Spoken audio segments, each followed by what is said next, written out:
దక్షిణాఫ్రికాతో జరిగిన 5 టీ20ల సిరీస్ను టీమిండియా ఘనంగా ముగించింది. అహ్మదాబాద్ వేదికగా జరిగిన ఆఖరి మ్యాచ్లో 30 పరుగుల తేడాతో సౌత్ ఆఫ్రికాపై విజయం సాధించింది. ఈ గెలుపుతో సిరీస్ను 3-1 తేడాతో భారత్ కైవసం చేసుకుంది. తొలుత బ్యాటింగ్ చేసిన భారత్ 231 పరుగులు చేసింది. ఆ తర్వాత లక్ష్య ఛేదనకు దిగిన దక్షిణాఫ్రికా నిర్ణీత 20 ఓవర్లలో 8 వికెట్లు కోల్పోయి 201 పరుగులు మాత్రమే చేయగలిగింది. ఇక భారత బౌలర్లలో వరుణ్ చక్రవర్తి 4 వికెట్లతో సత్తా చాటగా బుమ్రా 2 వికెట్లు పడగొట్టాడు.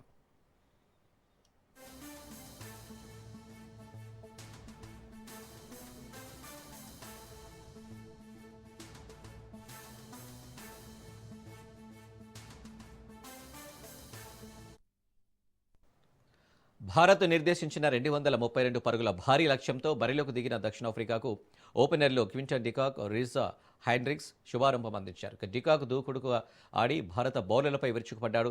కేవలం 35 బంతుల్లో 9 ఫోర్లు 3 సిక్సర్లతో 65 పరుగులు చేసి జట్టుకు గెలుపుపై ఆశలు రేపాడు. అయితే పవర్ ప్లే ముగిశాక వరుణ్ చక్రవర్తి బౌలింగ్లో హెండ్రిక్స్ అవుట్ అయ్యాడు. కాసేపటికే ప్రమాదకరంగా మారుతున్న డికాక్ను బుమ్రా పెవిలియన్ పంపడంతో దక్షిణాఫ్రికా కష్టాల్లో పడింది.